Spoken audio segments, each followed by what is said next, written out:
Hey guys, welcome to PM Pathshala. Guys, आज हम लेकर आए हैं विजन आईएएस की मंथली करंट अफेयर मैगजीन है अप्रैल 2024 की। गाइस, जैसे कि हमारा इकोनॉमी का सेक्शन में शॉर्ट्स बचा हुआ था, तो let's discuss that. Before that, if you are new for the channel, you can do like, share and subscribe to PM Pathshala, and you can even watch the polity and governance section, international relations. Even the last year whole magazine has been consolidated, so you can check the playlist and check any month of the uh, this magazine. So let's start with the economy section of shorts. And guys, today we are taking a new initiative. Whatever the topic we are going to read, we are doing with the MCQs point as well, right? So focus basically क्या होना चाहिए आपका, जो भी shorts वगैरह पढ़ाए जा रहे हैं, जो भी टॉपिक कवर किया जा रहा है, बड़े ध्यान से पढ़ना। उसके बाद क्योंकि जब मैं एमसीक्यू दूंगी ना, तो एमसीक्यू के जवाब आंसर्स वो आपको करने होंगे। कमेंट सेक्शन में उसके आंसर्स भी लिखना, ठीक है। उससे पता चल जाएगा कि आपको कितना प्रिपेयर हो गया आपका टॉपिक, ठीक है। तो वन ऑफ द स्टूडेंट, बहुत सारे स्टूडेंट्स का मेरे पास एक क्वेरीज आ रही थी कि मैम एमसीक्यू भी डाल दिया करो in order to check the preparation हमारी कैसी है और हम कितना लर्न कर पा रहे हैं वीडियो लेक्चर से, right. So that is an good thing. तो मैंने भी सोचा कि let's take this initiative, right? So let's start. The very first topic is 30 years of Marrakesh Agreement.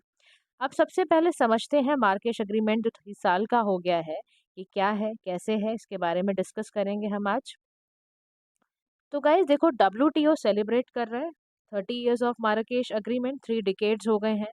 मार्राकेश agreement basically Morocco में, मार्राकेश एक तरह का क्या है, मार्राकेश एक मोरक्को में एक जगह है। 123 कंट्रीज ने मिलकर, 123 कंट्रीज ने मिलकर 1994 में इसको बनाया। और कब बनाया? After the conclusion of Uruguay round, ठीक है। तो उसके बाद ही मार्राकेश ट्रीटी के बाद ही, मार्राकेश अग्रीमेंट के बाद ही WTO बना 1995 में। इसने गाट को रिप्लेस करा था एज एन इंटरनेशनल ऑर्गेनाइजेशन, ठीक है। अब मार्राकेश अग्रीमेंट बेसिकली था क्या? ये ट्रेड रिलेशंस बताता था अमंग ऑल WTO मेंबर्स। उसका बेसिक बेसिक फ्रेमवर्क बताता था।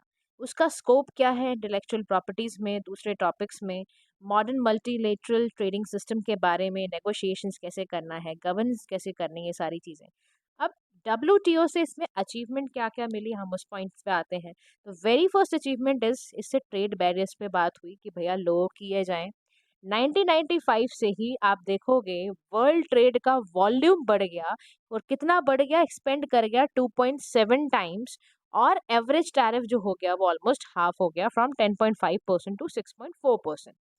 फिर सेकंड अचीवमेंट हुई rise of global value chains, यानी कि जो ट्रेड है with in these value chains वो आपका 70% के ऑलमोस्ट चला गया। डेवलपिंग कंट्रीज का और भी फास्टेस्ट तरीके से देखा गया कि 1995 से जो पॉवर्टी है वो धीरे धीरे रिड्यूस हो रही है और उनकी परचेजिंग पावर धीरे धीरे बढ़ती जा रही है। फिर WTO की अचीवमेंट क्या है? इन्होंने ट्रिप्स अग्रीमेंट करा, कई सारे international trade agreement and rules बनाए, जिससे ताकि जो जो भी ट्रेड हो रहा है उसका रेगुलेशन, ट्रांसपेरेंसी, अकाउंटेबिलिटी बढ़ती चली जाए, ठीक है। This is your Marrakesh agreement. Now let's come to the next topic, that is UNCTAD rebranded as a trade and development. एक नया कॉन्सेप्ट आया है कि United Nations conference on trade and development को रीब्रांड करके नया नाम क्या रीब्रांड करा है?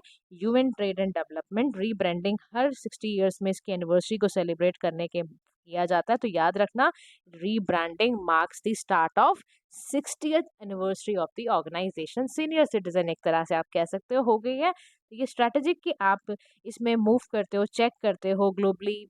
वॉइस बेसिकली जो भी ऑर्गेनाइजेशंस के कमिटमेंट की आ रही थी on behalf of the developing countries, उसको ये मूव करवाता है। और इसका की अचीवमेंट की अगर बात करें तो इम्प्लीमेंट करता है ये कह रहा एडिस अबाबा का एजेंडा 2015 में जो हुआ, उसके फिनेंसिंग डेवलपमेंट को इसने इम्प्लीमेंट कराया। वर्ल्ड बैंक, IMF, WTO के साथ मिलके काम करता है। ये कंट्रीज को असिस्ट करता है कि कैसे डेट मैनेजमेंट करना है, कैसे फाइनेंशियल एनालिसिस करना है। तो UNCTD के बारे में बोला जाता है कि ये परमानेंट इंटरगवर्नमेंटल बॉडी है और ये इंडिया भी इसका पार्ट है। 195 नेशंस इसमें है।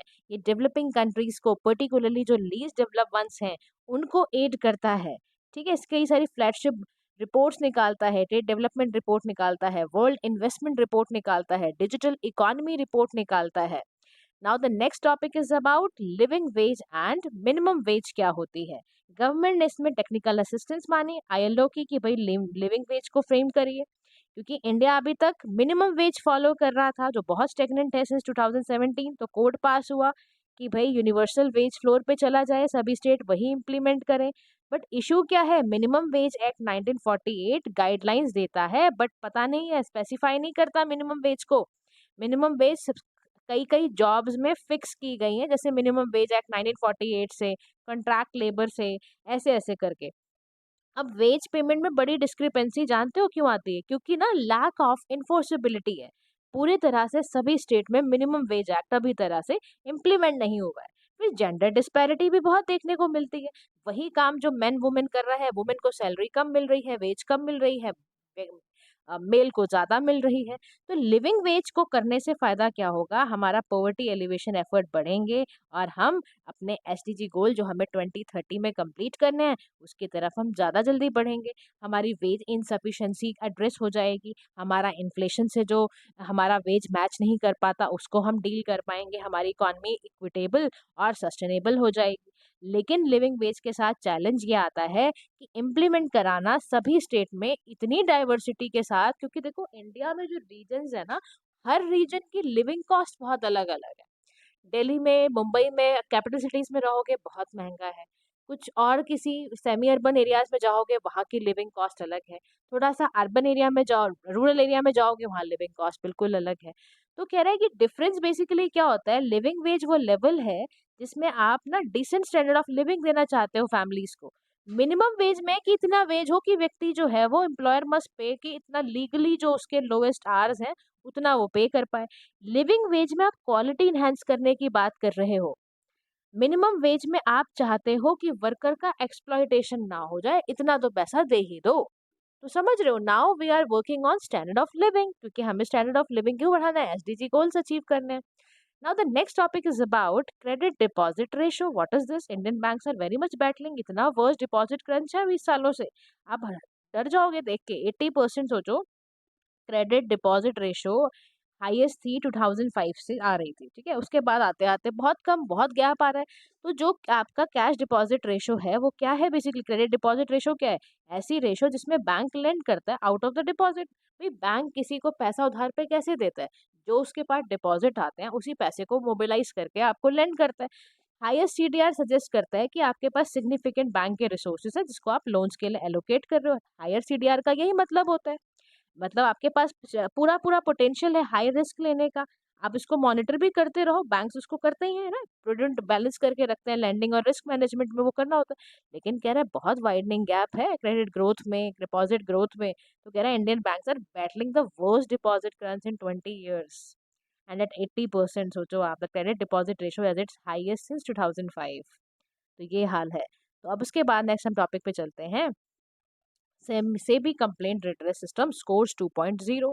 Security and exchange board of India ने एक नया आपका वर्जन निकाला है जिसका नाम है स्कोर्स 2.0 वर्जन, कि इन्वेस्टर्स की कंप्लेंट को जल्दी से जल्दी रेगुलेट करके मैकेनिज्म निकालना चाहता है ये सिक्योरिटी मार्केट, ताकि और अच्छे से कर पाए। तो स्कोर एक तरह का ऑनलाइन सिस्टम है जो इन्वेस्टर्स को सिक्योरिटी मार्केट में, आप कोई कंप्लेंट अगर चाहते हो तो यूआरएल ऐप पे जाके कंप्लेंट लॉन्च कराओ। इससे क्या होगा, बहुत कम टाइम में आपकी कंप्लेंट सुनी जाएगी, कैलेंडर डेज 21 दिन के अंदर अंदर आपका जब सब आपकी कंप्लेंट आई या फटाफट आपको इसका 21 दिन के अंदर अंदर रिजोल्यूशन मिलेगा। और इसमें ना ऑटो रूटिंग कंप्लेंट करी गई है कि ताकि आप एलिमिनेट कर दो टाइम लैप्सेस को, इंटीग्रेट करा गया केवाईसी के रजिस्ट्रेशन एजेंसीज के साथ। अब next topic is about cluster development programme Suraksha platform. Several states हैं जो सुरक्षा प्लेटफॉर्म को यूज कर रहे हैं ताकि वो अपनी सब्सिडीज को डिसबर्स कर पाए to horticulture farmers under the CDP cluster development programme. अब क्लस्टर डेवलपमेंट प्रोग्राम एक तरह का कंपोनेंट है जो सेंट्रल सेक्टर स्कीम के अंदर आता है। सीडीपी सुरक्षा क्या है, system for unified resource allocation knowledge and secure horticulture assistance. ये अलाउ करता है इंस्टेंट डिसबर्सल कराता है सब्सिडीज का टू फार्मर्स, बैंक अकाउंट में जाता है ताकि पैसा, ई रूपी वाउचर भरना पड़ता है, एनपीसीआई का ये सिस्टम है। इसका की सिस्टम पता है क्या है, डेटाबेस बना हुआ है, पीएम किसान, यूआईडीआई वैलिडेशन, जियो टैगिंग वगैरह सारे फीचर्स इसके अंदर है ताकि फार्मर को, वेंडर को, इम्प्लीमेंटिंग एजेंसीज को, सभी को एक्सेस करने का मौका मिले, ऐसा ये प्लेटफॉर्म बनाया गया है। Next topic is about expert committee report on gift city, India की गिफ्ट सिटी। आप बताना है कौन सी है, क्वेश्चन में मैं डालूंगी अभी, ठीक है। तो expert committee on developing gift IFC on global finance and accounting hub submit, उन्होंने एक रिपोर्ट सबमिट करी जिसका नाम है IFSCA, ठीक है।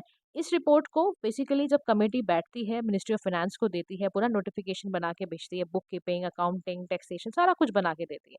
अब जो गुजरात है, international finance tax city, gift city जिसको हम कहते हैं, ये एक स्पेशल इकोनॉमिक जोन है गुजरात में, 2015 से ही आ गया था। ये क्या करता है, कस्टमर जो डोमेस्टिक इकोनॉमी के जुरिडिक्शन से बाहर होते हैं, ऐसे सेंटर्स में वो डील करता है फ्लो फाइनेंशियल प्रोडक्ट वगैरह को।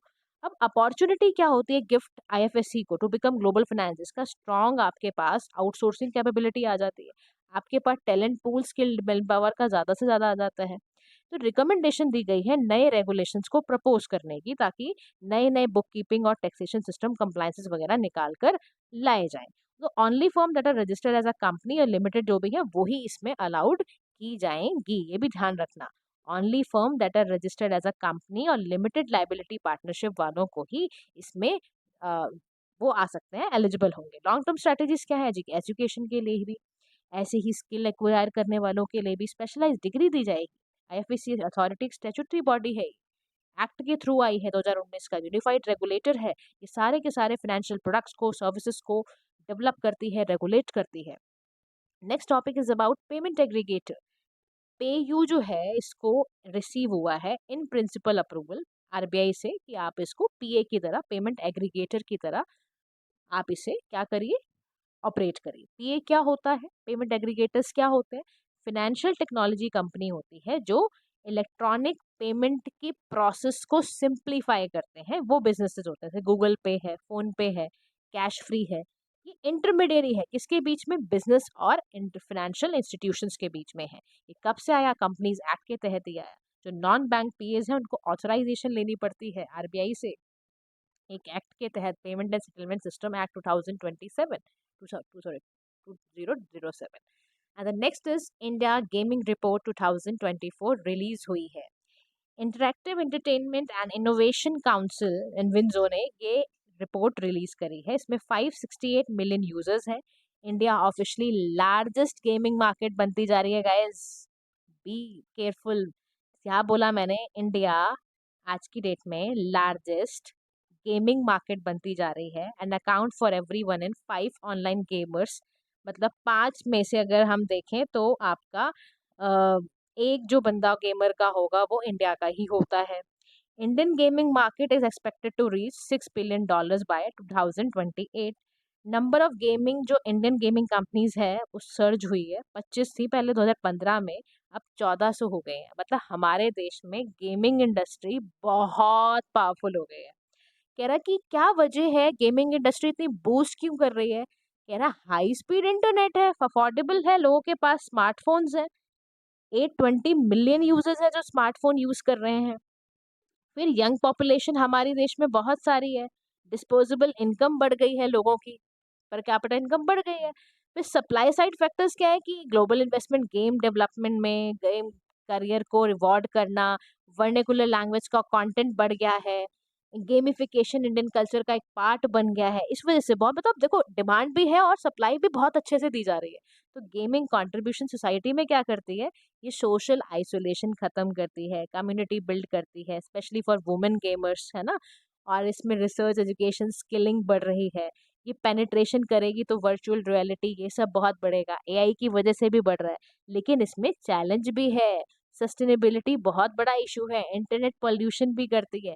इसकी वजह से गेमिंग सेक्टर की वजह से, ध्यान से सुनना, 3.7% ग्रीन हाउस गैस इमिशंस होता है। फिनेंशियल लिटरेसी गैप आ जाएगा, कॉम्प्लेक्सिटी है रेगुलेट करने में।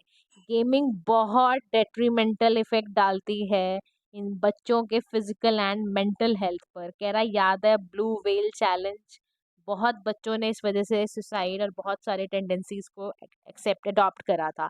तो रिकमेंड करा जा रहा है, यूटिलाइज करो green innovation and virtual environment, sustainable gaming करो और ग्लोबल गेमिंग क्लस्टर्स बनाओ, स्टार्टअप्स टैलेंट्स को बोलो, प्रायोरिटाइज करो, ऑनलाइन सेफ्टी और डिजिटल लिटरेसी भी बढ़ाओ। तो इसके चलते गवर्नमेंट ऑफ इंडिया ने कुछ इंटरवेंशन किया। मीटी को बोला, मतलब ministry of information and technology को बोला, नोडल एजेंसी की तरह काम करो, online gaming regulation and development करो। फिर बोला गया make in India, digital India और प्रोडक्शन लिंक इंसेंटिव्स को स्कीम के साथ जोड़ दो, और ऐसे टास्क फोर्सेस बनाओ, एनिमेशंस वगैरह कर दो, और 100% एफडीआई कर दो गेमिंग सेक्टर में। ऑटोमेटिक रूट से आए कंपनीज और हमारे साथ जुड़ सकती हैं। ठीक है, तो गेमिंग इंडस्ट्री को we are promoting, but advice यही दिया जा रहा है कि सस्टेनेबल वे में बढ़ाया जाए। ठीक है, so guys, our topic has been completed. Next security topic will be doing the next video. Now directly come to the part of your, sorry, your that part. Let me just give me a moment. Yeah, so let's do MCQ part. ठीक है, तो आप मुझे बताना, answer करना है MCQ में. So the very first MCQ is Marrakesh Agreement signed on 15th April 1994 gave birth to. ठीक है, किसको बर्थ दिया? WTO, गाट, सार्क और ब्रिक्स. आपको सेलेक्ट करना है, अपने आंसर्स कमेंट सेक्शन में दोगे।